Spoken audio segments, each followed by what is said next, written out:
Welcome into the show, everybody. This is Breaking the Huddle. I am Joel Klatt. This show is brought to you by Dr. Pepper. It is the one fans deserve. What a great first month of the season that we've had here in college football, and in particular last week. And last week we had all those ranked matchups, and so we have a more clear picture of who's actually for real and maybe who is not. Now, having said that, I do think that we are in a rare season in this sport where we have more top-end national championship caliber teams than maybe we've had at this point in any season in my career, certainly in the last decade or so. It's been a top-heavy sport, let's face it, and now we've got some parity. So it begs the question, who can actually win a national championship? Well, who's above the line? Which teams are above the line this season? And that line is, are you a legitimate national championship caliber team? So, with that being said, I racked my brain and I thought to myself, okay, who are the teams that could actually do it? And here we are. There's the 10. I had 10, and to be fair, I kind of grouped them into two different buckets. There were the obvious teams, and those are the 5 teams on top: Georgia, Washington, Texas, Michigan, and Ohio State. And I think that that's obvious. Obviously, Georgia is going to be in there, but Texas, with their consistency at the line of scrimmage, what they did to Alabama, and the fact that their consistency at the line of scrimmage, toughness, right, effort, discipline, their consistency on defense, toughness, effort, discipline, that's going to be more consistent than just being a skill position team like they were for the majority of the last decade. So they're more consistent. Obviously, Michigan's at the top of college football, and then the huge win for Ohio State last week against Notre Dame, that puts them in the obvious category as well. The next group of teams, it wasn't hard. It just took me a little bit longer to get through. And I had to decide between that group and the next group, which was the group that fell below the line. So first, let's talk about this group in the middle. These 5 teams: Oregon, Penn State, USC, Utah, and Florida State. Now, I believe that they are on the level. They're above the line. They can compete for legitimately and win a national championship. Oregon was almost in that top tier. The only thing that kept them out of that top tier for me was the fact that I really believe in Washington. Washington is for real, folks. I think Washington might be the scariest team in college football to face. You have to ask yourself, in order to be on this list, do you have an offense that can go compete with Michael Penix Jr., who's right now, I think, the Heisman favorite after the first month? Even with as good as Caleb Williams has played, Michael Penix Jr. has been his equal and maybe even then some with that passing game. They got a great head coach, and that's a team that's going to be hard to beat. So that's why Oregon slipped just down on the next tier, because they're going to have to face Washington. Penn State, same reason. I don't dislike Penn State. I love Penn State, but they've got 2 other teams in their own division sitting there in the obvious category. Love what they do on defense. That's a team that's getting better and better every single week, in particular on offense, and that's a dangerous team. Then you got USC, Utah, and Florida State. Utah obviously is going to get healthier with their quarterback. USC, they're playing great on the offensive side, still need to tackle better. And then there's Florida State. Now, Florida State, there's some caution lights going on right now on the dashboard with Florida State. I think if you're watching closely, you would know this team being outgained by 100 yards against Boston College, being outgained by 100 yards against Clemson, winning those games, but it's not a dominant team. Okay, so this is more in the line of the 2014 Jameis Winston team that kind of snuck into the playoff before getting beat than it is a dominant team that should be the #1 team in the country. Now they're the teams, this group of 5 that didn't quite make it. Quickly, if you're Notre Dame, you had everything working in your favor. More experienced quarterback, home field environment, had Ohio State dead to rights and still couldn't win the game. That's why they fell below the line. Oklahoma, I've got questions about their top end on the offensive side. That run game has got to get better. Alabama is a really high floor, low ceiling team. Their quarterback puts a low ceiling on them, but their defense and running game gives them a really high floor. So they're going to be very good. I just don't know if they're going to be able to compete at the top end of college football, at least for this season. LSU is a team that I think we overvalued to begin the year. So if some are asking whether they're on the level, I don't believe that that's the case. In fact, they've given up 30 points per game defensively in their 3 games against Power 5 opponents. They fall below the line. And then the last one, and we got to be careful about this? Washington State. Right now they're below, but if you're looking for this year's version of TCU, it's Washington State. Veteran quarterback that gets it done, just like Max Duggan, and their quarterback Cam Ward. A team that's probably going to be in a lot of one-score games, right? What do? Win a one-score game last week against Oregon State, finding a way to win. Is it always going to be impressive? No. But could they be there in the end? Maybe. That's a team to watch out for. So there you have it. Who's above and who's below the line in college football. When we come back, we've got to look at USC. Let's take a peek at USC, where their weakness is and where their strength is when we come back on Breaking the Huddle.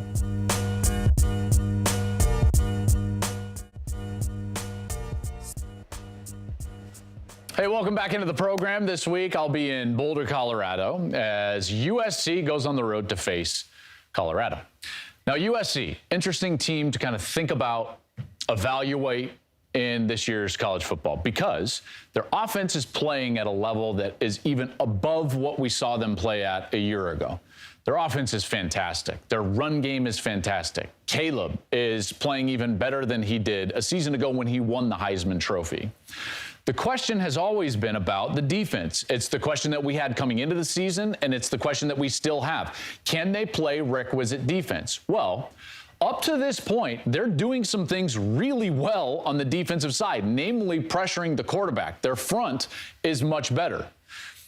There is an area of concern, and I just want to look at that and see maybe ways that they could get better. They've got to tackle better in space. Their secondary has got to tackle better in space. Watch these couple of plays. Watch the contact before the first down. That one was about 5 yards before the first down. Now on this one, first contact, it's just a little screen route. First contact, bang, 7 yards, 4 yards, third contact, 3 contacts before the line to gain. Then there's a fourth down later in the game. And watch this.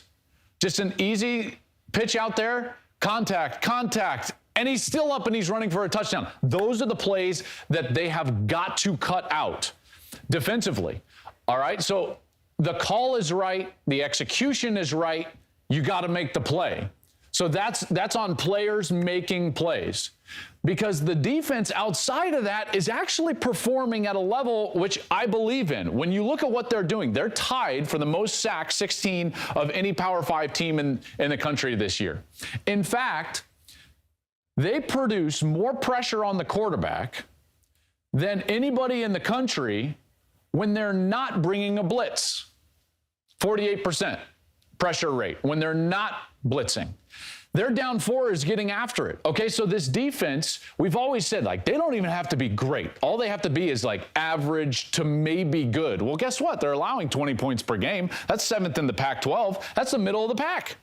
That's kind of what they need to be. That's what we've been asking them to be on the defensive side. The problem comes in the missed tackles, because missed tackles produce first downs and touchdowns.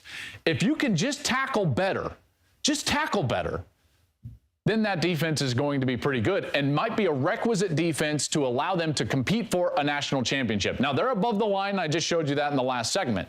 But the reason they're above the line is this offense is playing at a ridiculously high level. Caleb Williams. Let's take a look at Caleb Williams. First and foremost, you have to understand that Caleb Williams' superpower is his ability to throw with strength, velocity, and accuracy on the run. So when he's outside of the pocket is when he's going to hurt the defense the most, okay? And you see big play after big play after big play. Now, defenses will normally go into a game, and if there's a quarterback that can hurt them like that outside of the pocket, their whole game plan will be keep him in the pocket. We have to have him in the pocket or else he's going to hurt us. Here's the problem.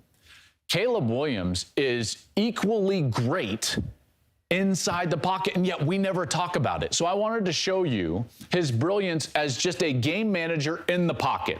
Let's take this play here against Arizona State. He's got a swing route out here to the left side, blockers down low. He's going to read the defense and see how many go with the swing route at the snap. So that's the first read, and then if he doesn't like it, he's going to go up top. So there's the eyes over to the left side. You see this defense is collapsing. The linebacker got width over there. There's a safety over the top, so he doesn't like it. His offensive line line, gives him time, and he doesn't panic. And he comes back and makes the secondary read. This linebacker is low, so what does he do? He throws on time and on target to the dig, kind of that little basic route. Like, that looks simple, but folks, like, that takes a lot of patience. So he's over to the left, and he's like, nope, bam, and he comes over to his right, and now he's got to wait, okay? And he's got to feel the pocket, and I have time, and boom, and then he anticipates the window. Hard to do, and certainly a guy that's controlling the game from the pocket. Now let's take another example of Caleb doing just this. Now this is going to be a scat release, which means there's only 5 guys blocking, and you're going to send 5 guys out on the route in a free release. Now this is his Zachariah Branch one-on-one, and he's going to run a jerk route, which means he can go either way if he gets a one-on-one. Now, right now, there's 2 over 1. So what Caleb is going to initially do is look over and say, okay, now the linebacker's running with the swing. I get a blitz. I'm still protected. Only 5 are rushing. Now I've got the one-on-one with the jerk route. So now it's about patience and timing. And watch him. See him just sit in the pocket, calm, letting Zachariah Branch set up his route. Now he goes back to the middle, and it's a perfectly thrown ball. Now we're talking now. Now we are winning from the pocket. That ball was thrown perfectly. Branch didn't have to reach to his back hip. He didn't have to stretch out and dive. It's thrown perfectly. Timing plus ball placement equals yards after the catch. That was a great example, and it's just the calmness of owning the game from the pocket. Let's take a look at this third and final example for Caleb Williams. So now Williams has got 3 receivers down to the bottom side, and he's got a free release with his back on a swing route and a slant. So he knows pre-snap, because there's just a single safety, that I can isolate this linebacker to the wide side of the field, and all I have to do is make him wrong.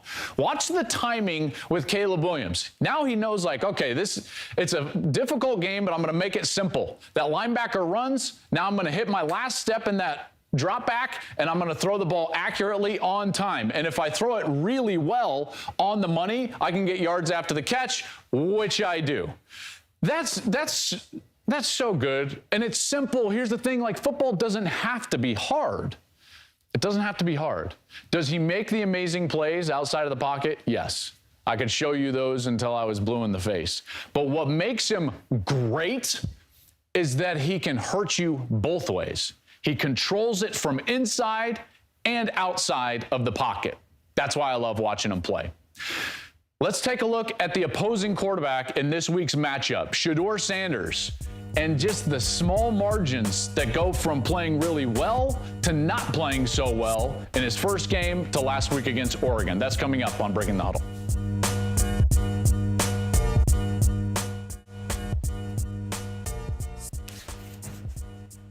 Hey, what's up? Welcome back into the program. Okay, we got to talk about Shedeur Sanders. Colorado struggled last week against Oregon, and yes, his protection was not great, obviously. He's been sacked more than anybody in the country so far, so they've got to shore up the protection. However, there are some moments where Shedeur can play better. And early in that game against Oregon, he had some chances in the first quarter that he's got to hit on. Now, having said this, I do want to preface this by saying the majority of the game, he was either totally under duress or playing really well, okay? But early in games against quality opponents like he has this week, he's going to have to play perfect. And playing perfect means throwing the ball with great ball placement. Accuracy is what I'm talking about. When you throw with accuracy, you give your offensive players, your skill position players, in this case the wide receivers, a chance to make plays. You give your offense the best possible scenario in order to have success. And they need that to have confidence early in a game in which they're going to be 21-point dogs, like they did in week 1. So think about it. What was the recipe against TCU? Well, it was making plays. It was making plays early. It was having great ball placement so that you could move the chains and keep pressure on the defense. I've got a couple of examples here of Shedeur doing this really well against TCU, which is why they won, and then not doing it well against Oregon, which is why they got no momentum, in particular early in the game. Let's take a look at the first example. So this is the TCU example. This is in that game, and he gets a one-on-one on the right side, so he looks off the safety, and he's got Xavier Weaver on the right side on a go route. He's got it. He hits his last step. He hitches into it, and he throws a beautiful ball right on the money. Not out of bounds, right on the money. It's a big play. You get momentum. This is the second throw of the game against Oregon, and he's got a win on the right side. Here's my one-on-one. It's Xavier Weaver. But now when you watch Shedeur, the protection is actually okay on this play. He's got time to hitch up, but he doesn't. He fades away and throws off his back foot, and because of that, he throws with too much trajectory. And even though his wide receiver wins on the outside, I've got to step if I'm Xavier Weaver. Where's the ball land? 4 yards out of bounds. That can't happen. You can't do that. So as a quarterback, you've got to make sure that you are executing your fundamentals. What happened on the first play? He hits his last step. He takes a quick hitch up, and now I've got my frame, and I can throw the ball with great accuracy and ball placement down the field. The second play, what did he do? He kind of faded away.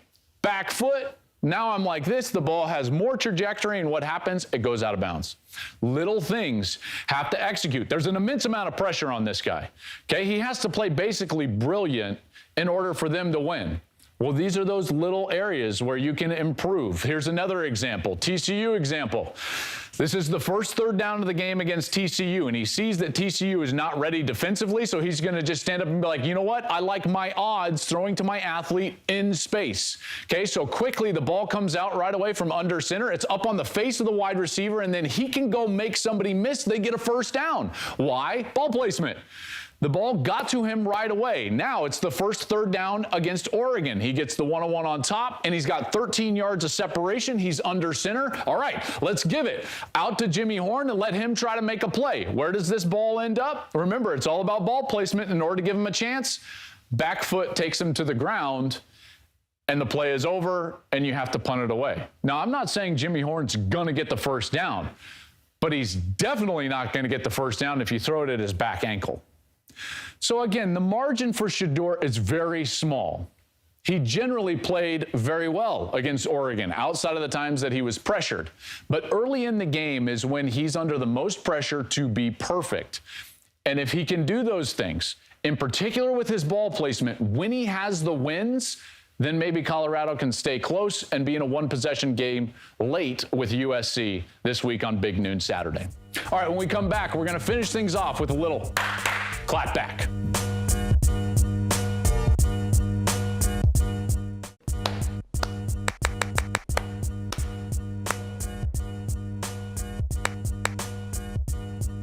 What's up? Little Klattback time. Let's get after it here on Breaking the Huddle. Let's get out and see what's been said about your boys' opinions. Kyle says Penn State ain't better than FSU. I love that. Ain't better than FSU, USC, Oregon, and Utah. And I'm not even a fan of those 4 teams. Kyle, you seem like a really nice guy. You seem proud of a wedding you were in. I'm assuming you were a groomsman because normally a groom wears a jacket. Just saying. But if not, I hope you had a lovely day. You seem like a really great guy. Penn State is better than FSU, USC, maybe not Oregon, but they are better than Utah right now. Penn State's got one of the best defenses in the entire country, long and athletic. Okay, do you want to see them? Do you want to go play at Penn State? Ask Iowa how that worked out. Iowa punted like 57 times. I think they punted more times than they gained yards. All right, Kyle? And then you look at these other teams, it's like Florida State just got outgained by Boston College, outgained by Clemson, basically upset Clemson. They had to get a defensive score. Clemson had to miss a field goal. USC, they're tackling air right now. Oregon, you might have a point. Maybe Oregon's better than Penn State, but Utah doesn't even have their starting quarterback back. What are we doing, Kyle? Put on a jacket. Next. Oh, yeah, Cole. Look at Cole. Cole's getting after it. By the way, Cole, do something about your form. Folks, if you're going to get into a front squat, get your elbows up. If you're just holding it like this, you're going to tear up your patella tendons. Cole's form is terrible. Cole, lock it up. Why do you keep rewarding Michigan and Georgia when they play trash schedules? It's embarrassing. Your form's embarrassing. Let's be honest, your form's embarrassing, and it looks like you got knee braces on, and those don't look like much more than like 40-pound weights on the side. So your knees are hurting because of your form. You need knee braces because your elbows are down. Get your elbows up, get your weight back into your heels. Michigan and Georgia are two of the best teams in the country. I understand they don't play anybody, but like, what do you want me to do? What do you want me to rank them 8th? Like, I'm sorry, Georgia just won back-to-back national championships. You want me to what? Do a bad front squat and rank Georgia 7th? Really? Come on, Cole. You're better than that. You're better than that. Last one. What do we got? Longhorn fan, Ohio. Oh, this one should be good. Can't even make fun of your avatar because you don't even put yourself up there. And by the way, if that's you, then it's a burner, and we got other issues. Texas went into Alabama, controlled the whole game, and won by 10 points. Ohio State struggled to pull off a win with 15 seconds to go. I'm sorry, didn't Alabama take a lead late, 16-13, and then you needed a bad interception from Milroe in order to go down to like take the lead? And I love Texas. I love Texas. What are you suggesting here? Both of these teams are above the line teams and in my obvious category. So wait, are you mad I ranked them just behind? Do you think Notre Dame would beat Alabama? I kind of think that they might. Alabama's a low ceiling team. It's like, good for you. You beat Jalen Milroe. Guess who else was in a tight game with Alabama? South Florida. So like, come on. Like, what do we do? What are you complaining about? You're an obvious above-the-line team. Texas has been nobody for a decade, and now Longhorn fan Ohio is mad because I ranked them just behind Ohio State? Come on. What do we like? Let's find something else to be angry about. Or, better yet, find something else to be happy about, like college football and like this show. Thank you so much to Dr. Pepper. Remember, Dr. Pepper, it is the one fans deserve. Can't wait for this Saturday back in Boulder as Colorado takes on USC. Enjoy the week of college football, everybody.